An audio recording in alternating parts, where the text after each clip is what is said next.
Yeah, hi everybody. Good morning, good afternoon, good evening, and a lot of people tuning in today.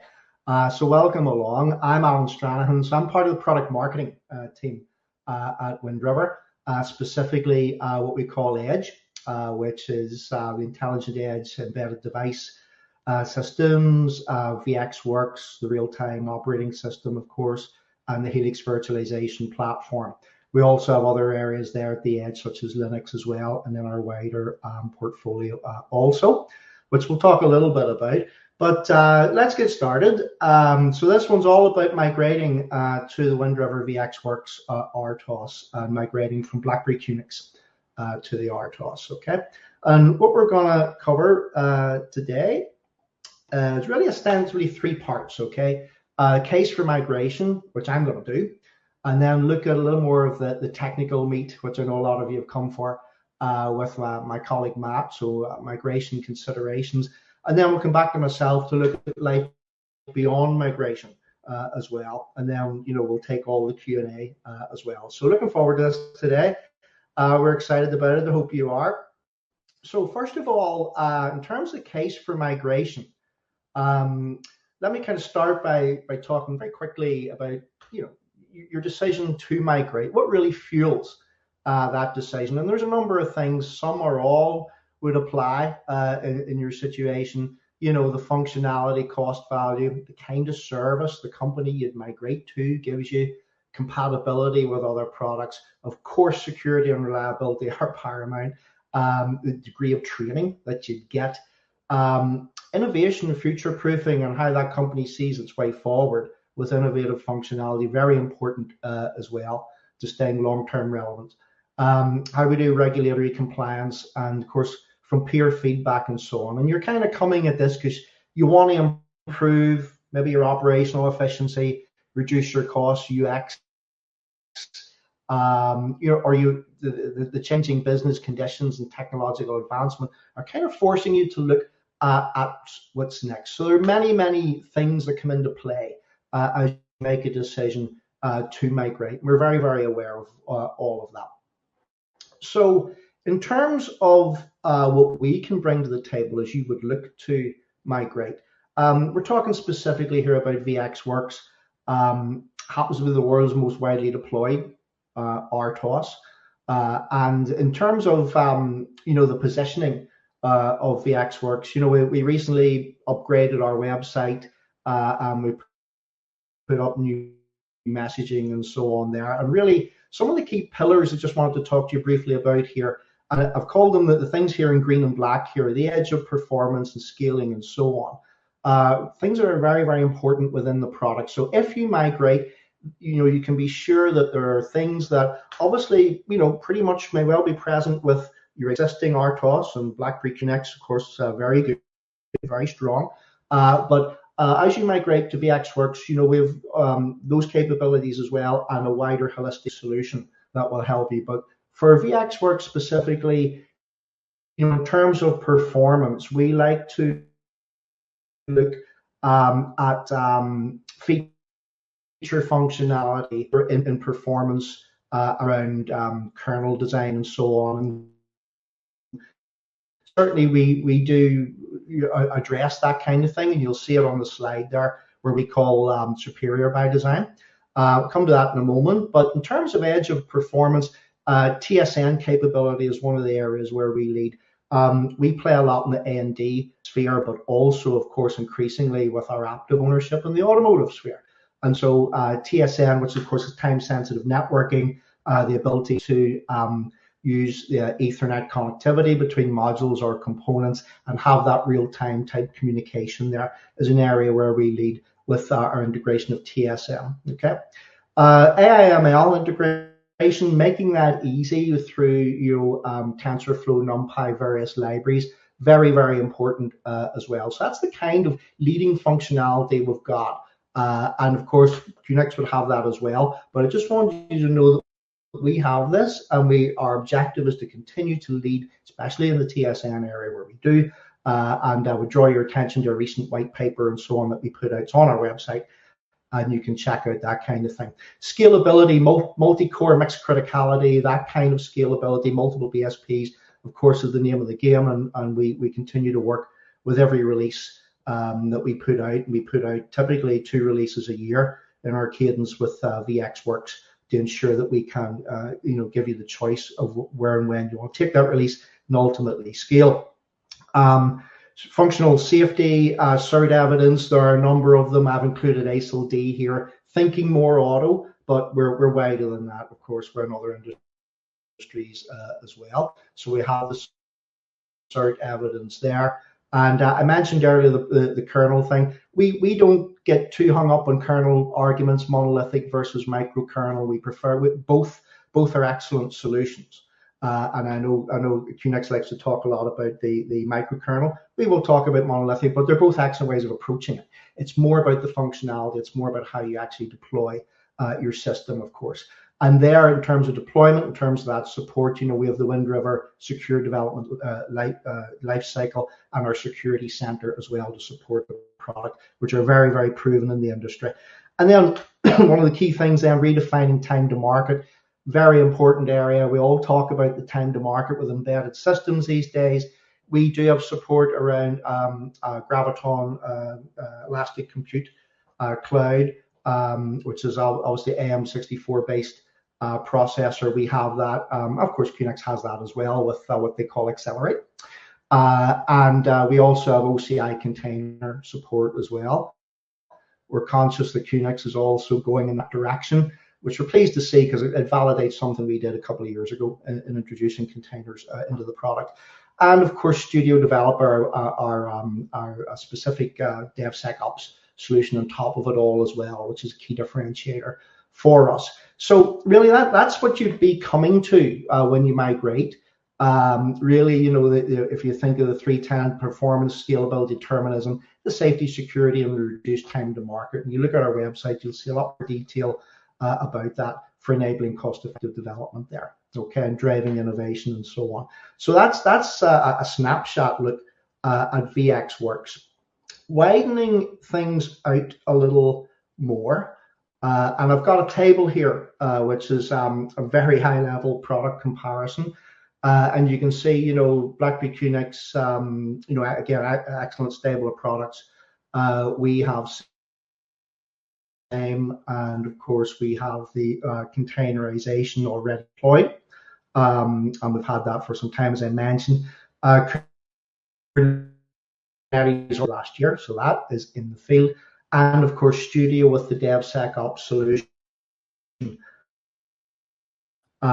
which is really taking DevSecOps and making it akin to embedded systems, where you're tackling problems like multiple operating systems, complex builds, testing of embedded systems, and so on. So Wind River Studio side, we see it, with current deployments and customers and greenfield sites and so on, where the DevSecOps approach is increasingly in demand. So we have that there already.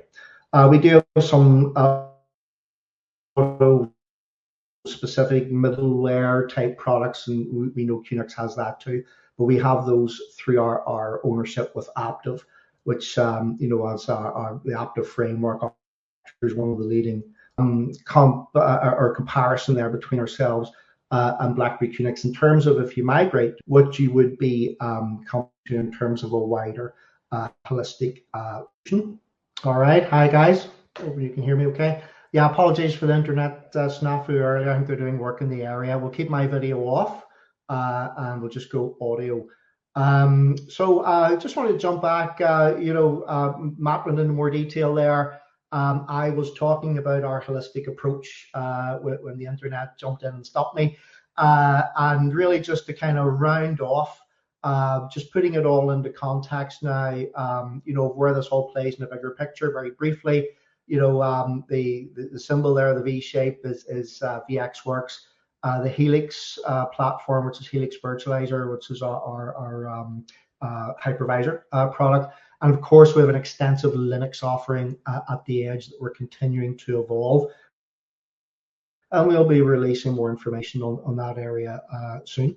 That allied to the middleware I briefly talked about from Aptiv, and the ability to do like a DevSecOps cloud-enabled approach around development, test, and deployment, and even operation through Studio Developer and Studio Operator really helps you address all the complexities of software. And it is complex for it's running on embedded systems. You've got multiple use cases, mixed criticality, multiple OSs, those kinds of use cases combined together often on a single software system on chip.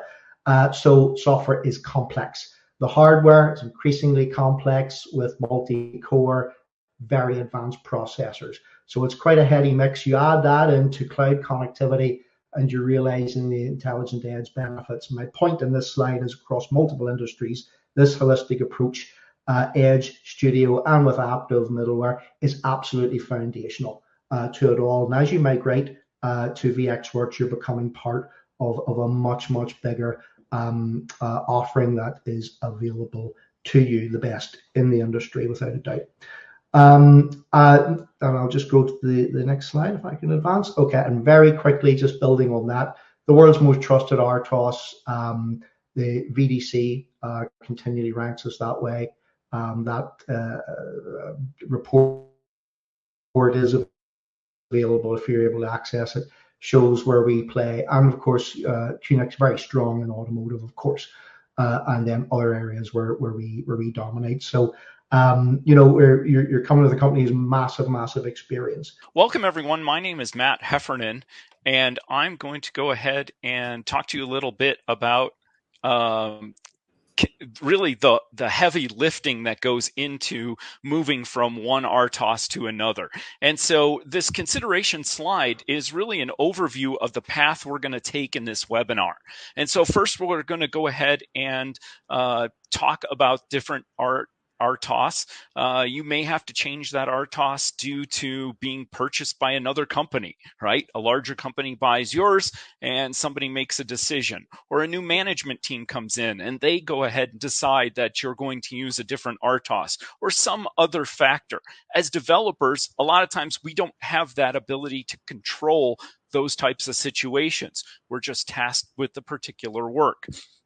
So really, we'll look at the different tasks we need to take to move from one RTOS to another. Then we'll assess our current systems. What are you currently using your RTOS for? Is it an automotive entertainment system? Is it a remote medical device? I live in the Colorado mountains. We have a small hospital here. There are devices now that would allow a doctor who's maybe located in a bigger city like Denver or on the east or west coast to be able to do surgery on me, should I need it, using, and it's been programmed by a remote real-time operating system. Or maybe you're even building the Mars rover. The NASA used VxWorks to build the Mars rover. Then we'll get into the migration strategy, and we'll talk about the differences, incremental versus big bang. And incremental is taking the constituent application and breaking it down into different little parts. You may have to run two RTOSs at the same time, the previous one you've been running and the new one. That's a consideration that you have to make, and we'll talk about that. And then we'll talk about how you have to port your applications and your drivers. How much heavy lifting are you going to take in this migration?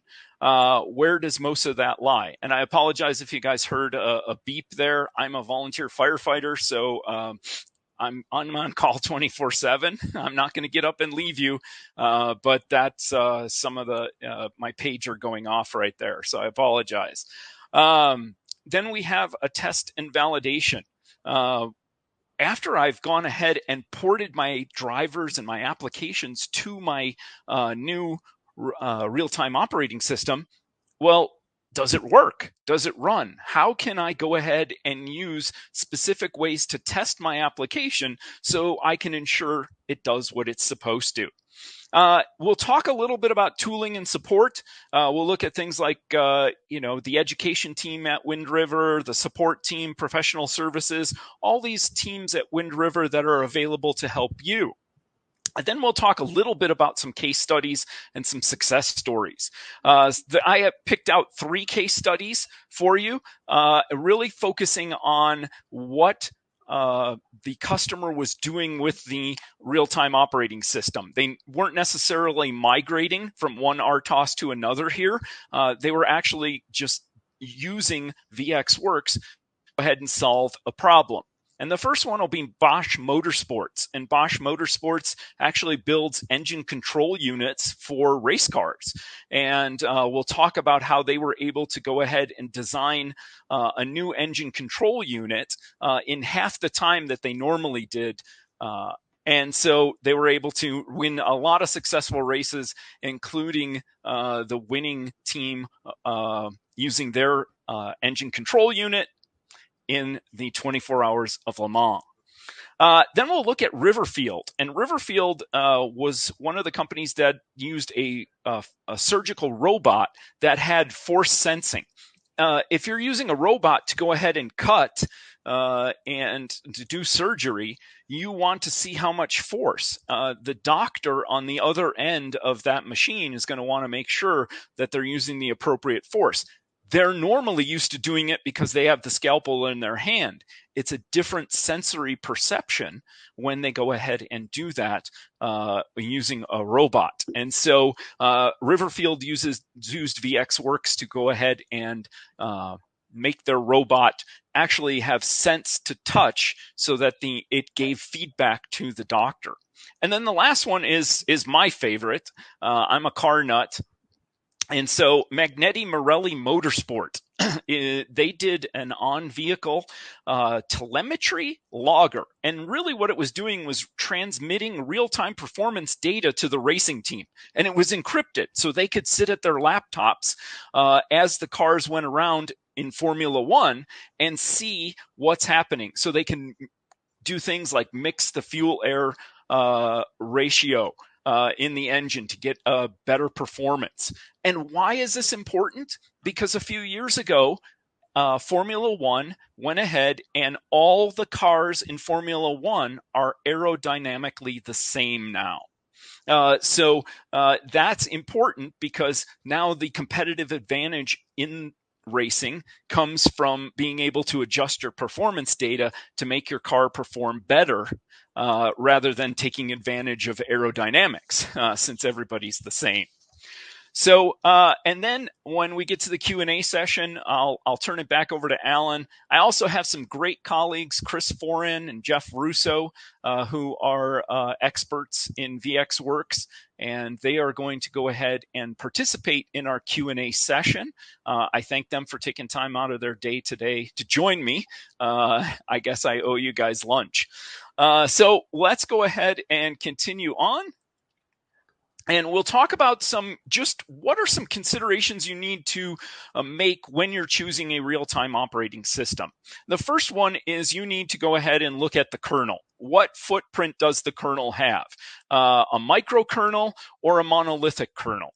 QNX has a microkernel. Monolithic kernel is found in VxWorks. There are advantages to both. And one of the things I'm not going to do here, folks, is I'm not here to look down on competitors' products. And the reason I say that is a long time ago, 23 years ago, I worked for Sun Microsystems.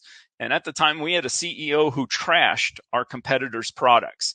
Our competitors were Hewlett Packard and Microsoft. And if you note today, there is no more Sun Microsystems. Sun Microsystems was bought by Oracle due to financial problems, and Hewlett Packard and Microsoft are still running strong. And so I don't find it, you like Ford, I like Chevy, you like Nissan, I like Toyota.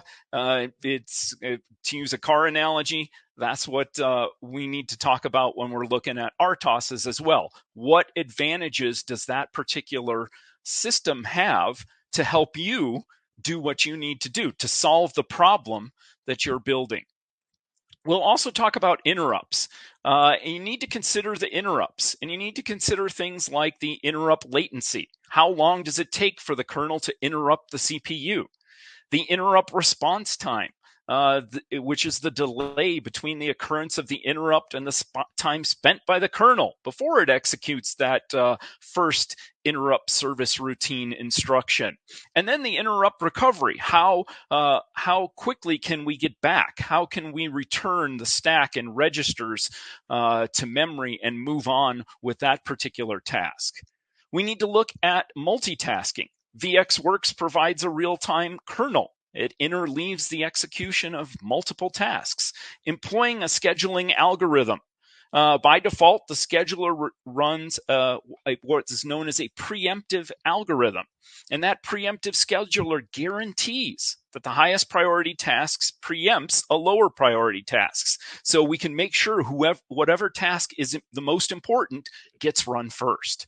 We can look at task context switching, right? How much overhead and how is the information stored away and then retrieved when we move between tasks? And then virtual memory support.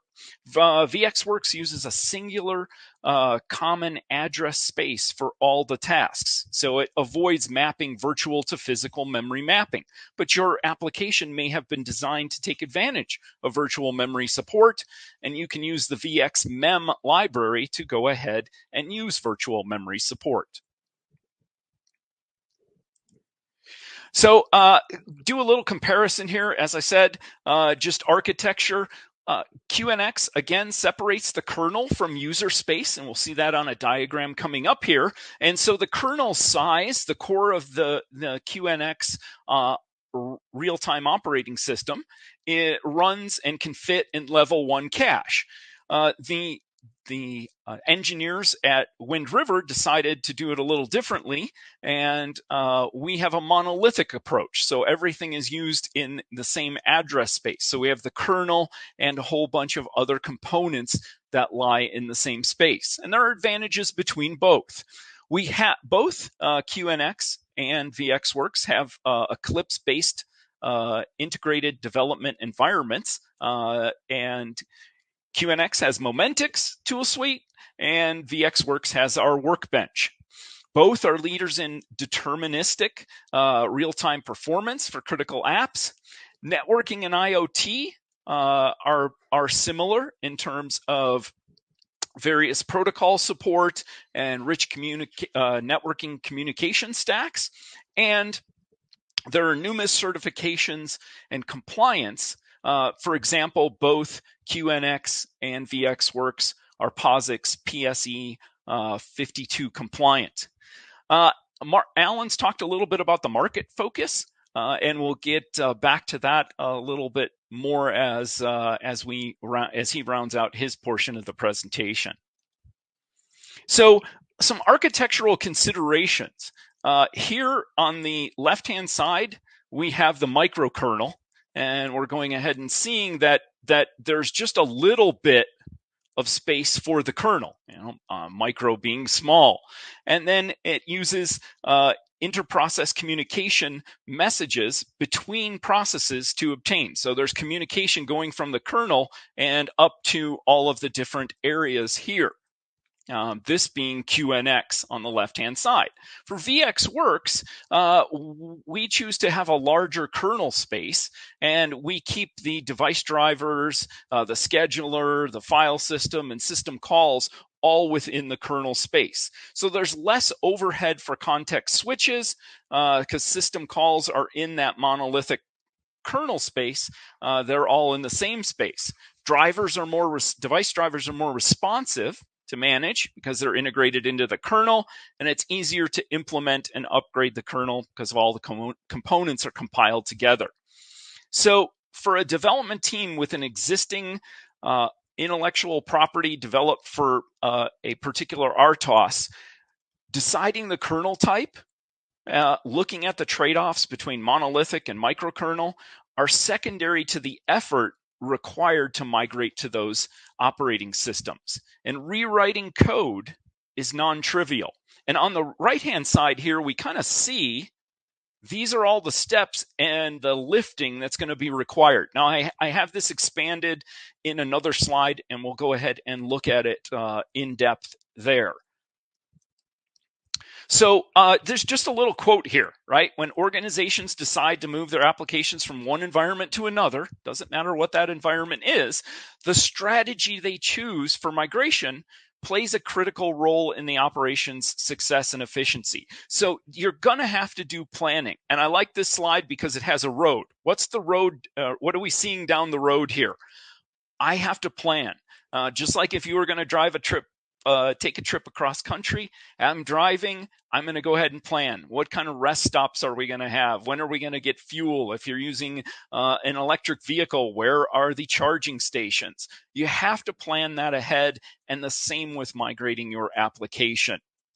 You need to get that migration team on the same page. So one of the first things that you'll need to discuss is either using the incremental migration or the big bang. And with incremental migration, I guess I haven't had enough caffeine today. Basically, you're going to move portions of the application. So when it comes to a real-time operating system, this may require you running two real-time operating systems at the same time. How was your original application architected, and can I take those components out?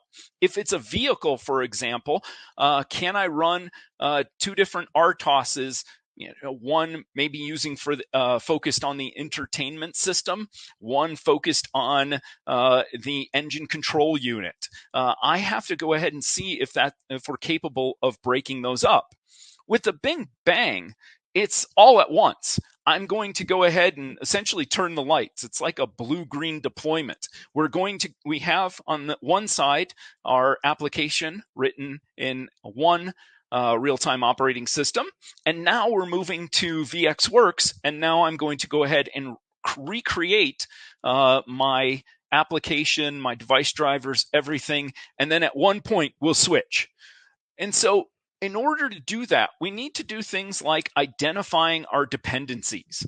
We need to look and see what kind of libraries are we dependent on? And I'll get into this in a little greater detail. We'll look and compare the system services. How does memory message passing work?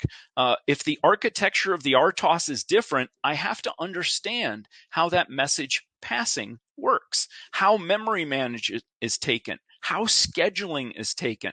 And then I probably should start from the beginning and ensuring my hardware support. How can I go ahead and make sure that the hardware that I'm using is supported by VxWorks? Well, that's a quick look at our website. You can check out the board support packages, see things from Intel, PowerPC, or other different vendors to run your RTOS on. So some benefits, though, of the different strategies that you need to discuss with the development team, with that migration team, is, am I choosing incremental or big bang, and what are the advantages? With incremental, it's risk mitigation. I can take it apart little by little, and I'm understanding. I don't have that overwhelming thing in front of me. If you think about it, to use an analogy, boy, it's like climbing Everest. Right? I'm going to climb that mountain. Well, you don't climb Everest in a day. I will say that there are a couple of climbers who have done it. Okay. But really what you do is you use a siege mentality when you climb a mountain. And that is you establish a base camp, and then you go ahead and move up to camp 1, and you acclimatize there at that altitude. And then you may come down to base camp and then move back up to camp 1 and establish camp 2 and all the way up. So it's a constant going back and forth and acclimatizing. Incremental's the same way. You're acclimatizing yourself and your development team to understand the new real-time operating system that you're using. And so you can maintain a continuity of operations as you do this, and you can look for feedback and adjust as needed. Oh, is there an opportunity here to improve our application based upon how this is the RTOS is architected? If there is, let's take advantage of that. We actually have a class that talks about migrating from one RTOS to VxWorks. And in it, we talk about how you can break apart and improve that application. Once you go ahead and create it and migrate, now can I improve it? Can I improve that performance? With the Big Bang, here it's simple. And simple meaning we're going to go ahead and do a quick transition. And it could be cost efficient because we're not running 2 RTOSs at the same time. One of the considerations that you have to look at is, when are your licenses expiring for one RTOS if you're migrating to the other? Can I run both RTOSs at the same time? If that's feasible and the licensing expiration allows that, then maybe incremental is the best way. But if I know I have a deadline and I need to go ahead and migrate from one RTOS to another before a specific date, well, then Big Bang may be the way to go.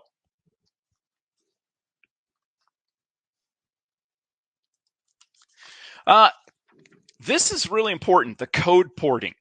Porting efforts generally start with bringing up the OS on the hardware platform, right? Finding the board support package that you need, and then implementing the appropriate device drivers, integrating them into the operating system, and then go ahead and working with the higher level application. So if I start here on the right hand or left hand side, device drivers, the architectural differences between real-time operating systems require that you are going to have to rewrite your device drivers. I hate to say that, sorry, to spoil the fun, but that's where primarily the heavy lifting is going to occur.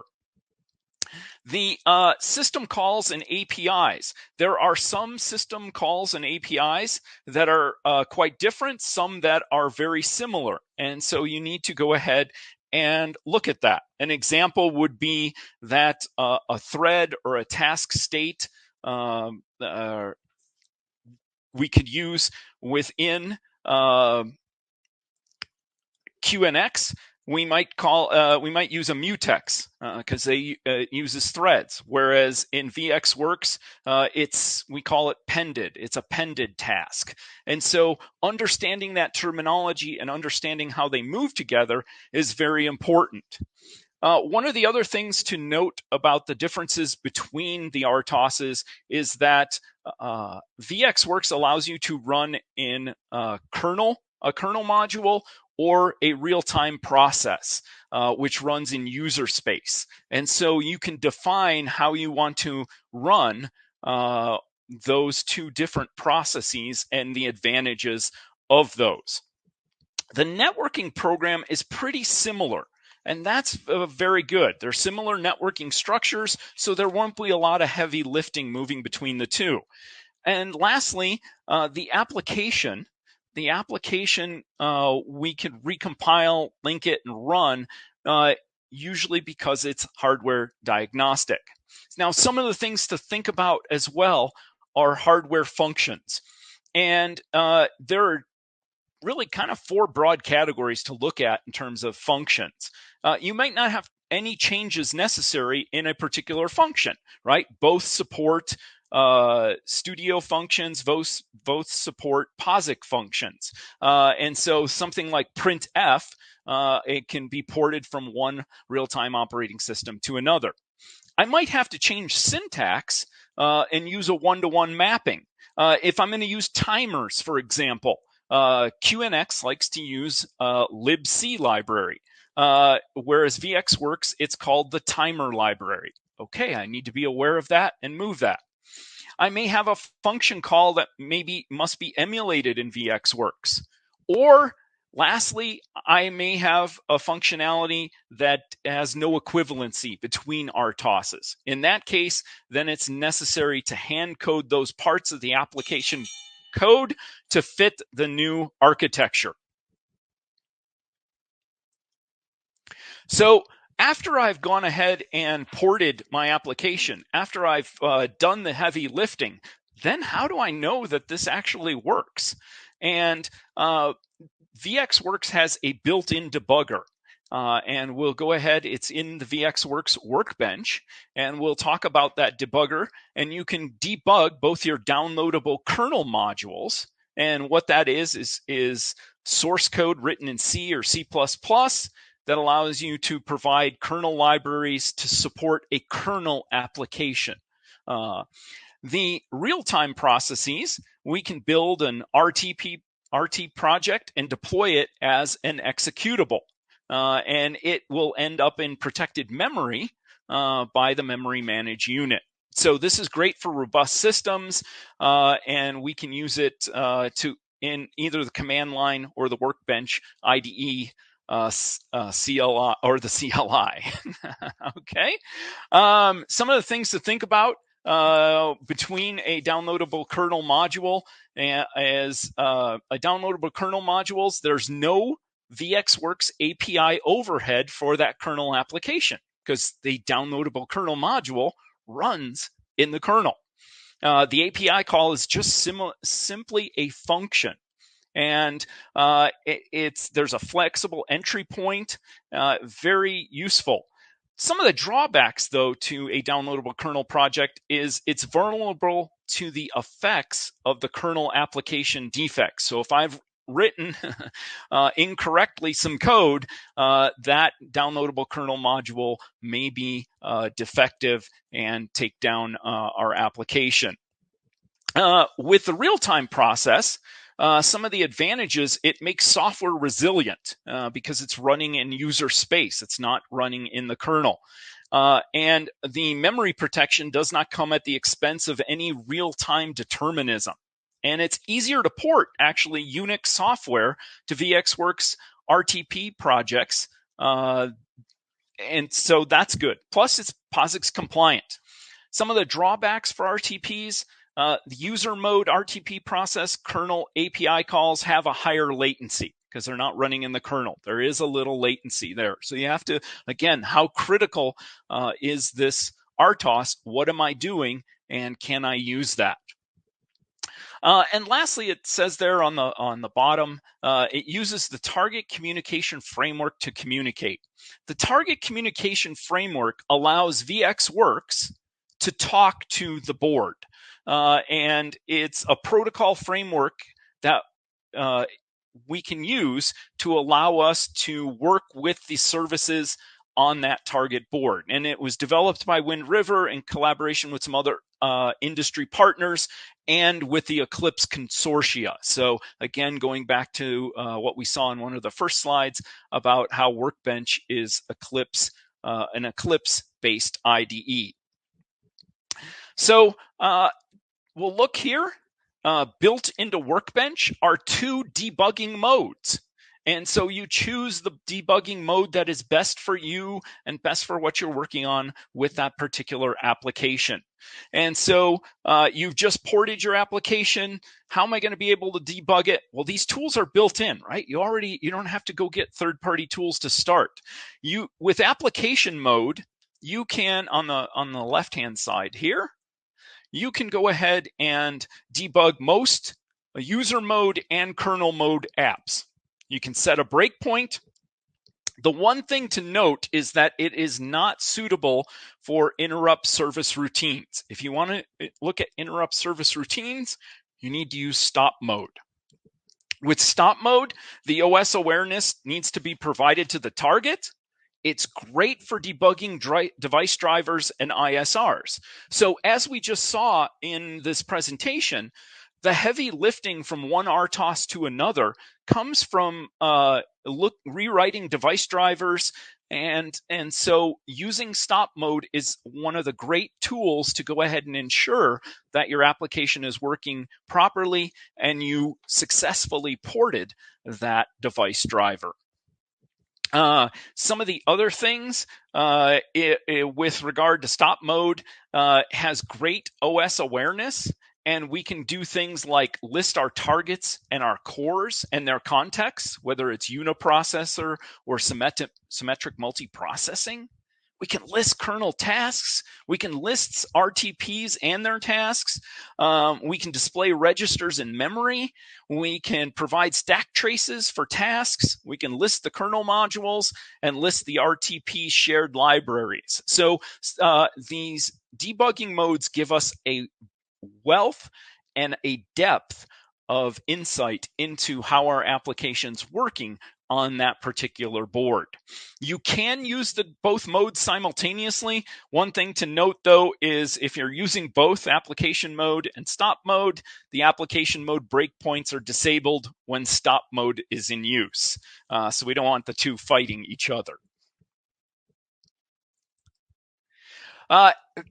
Couple of things here. We'll kind of shift now back into tooling and support. We have an award-winning support team. So with using VxWorks, we provide the website for you to download the software. And as Alan said, we have 2 releases a year. You can install, and there's documentation on the licensing, heavy documentation on all different kinds of things, including documentation specific to each board support package that we have.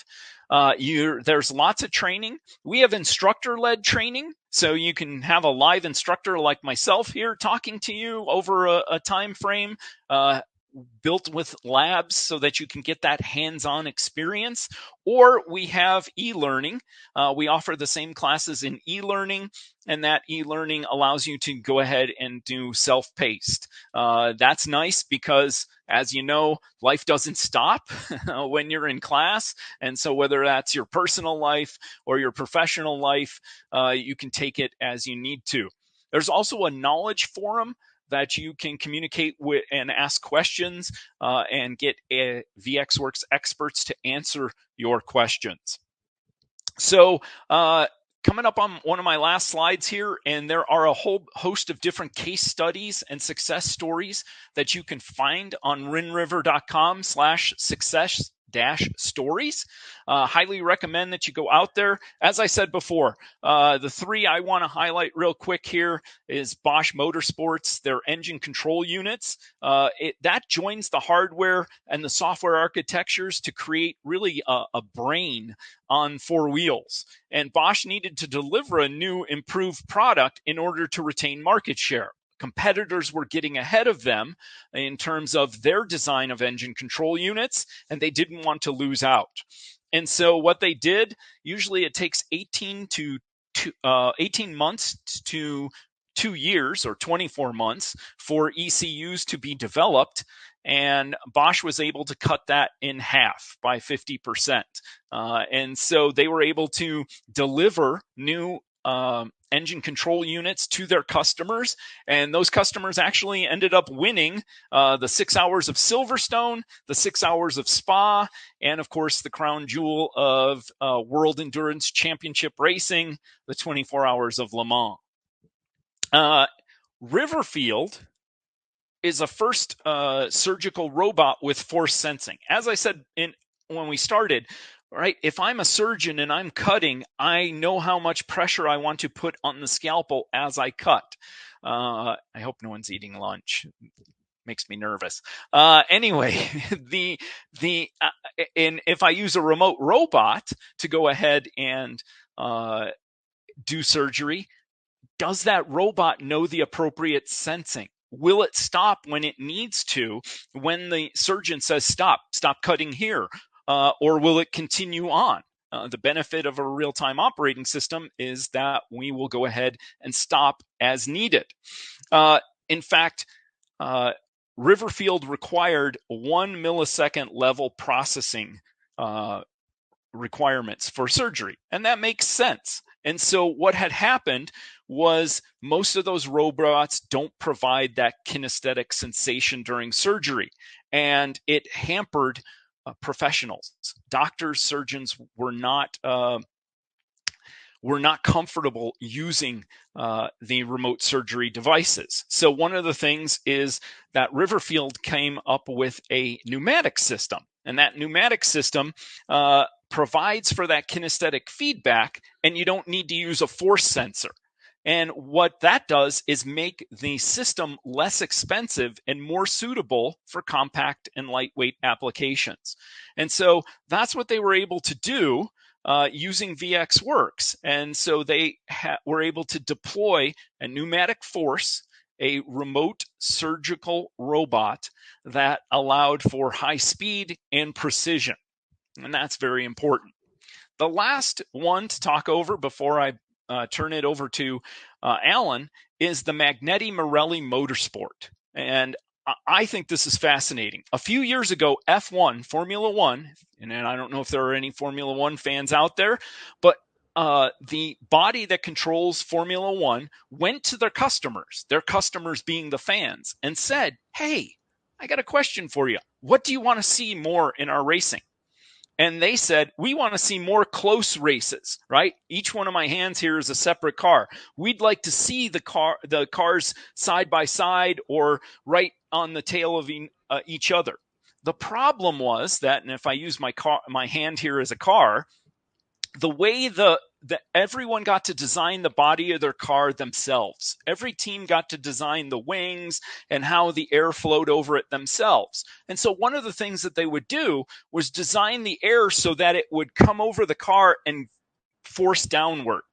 So now the car behind my car, if I'm in the lead, is getting a whole bunch of airflow that is keeping it from getting close to my car.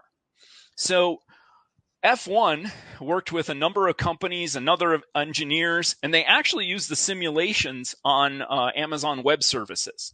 Prior to joining Wind River last year, I was with Amazon Web Services. And so they were able to go ahead and design a car. Everybody has the same aerodynamic car now. And what happens is the way they designed it is the air flows up and over the car. That's pretty amazing. Now, why is Magneti Marelli Motorsport important? Because car racing now comes down to how you take the data, collect the data, and analyze the data for your cars. In fact, the first year that F1 changed from everyone designing their own cars aerodynamically to everyone having the same car, the championship of that season was decided on the last lap of the last race. Again, right there, bringing that momentum, bringing that hyper awareness, and bringing that fun to the customers. And so now you need a cutting edge automotive device that can securely encrypt the data from your car as it's going around the track and send it to the laptop of your engineers, so in the pits they can make changes to improve the performance of your car, because you can't take advantage of the aerodynamics anymore. So those are just some ways that VxWorks has solved some real world problems. And I'm going to go ahead and turn it over to Alan. And talk about beyond migration very quickly, and we'll get to Q&A. We talked about release cadence, right? Upgrades obviously included in the pricing, more choices to when to upgrade. You come with Wind River, it is the portfolio one-stop shop ostensibly, as I mentioned, in terms of your Linux and the DevSecOps, okay? And then ongoing leadership and innovation. We get people asking us, are you really leaders in TSN? We are. We've got some material out there to prove it. And of course, in deployment and orchestration with containers, we're already there. And also our professional services is very, very strong as well. And just on that, I won't read them all, but you can see the different facets of the professional services that we can do as well in terms of bespoke projects and in terms of guidance and general support going forward.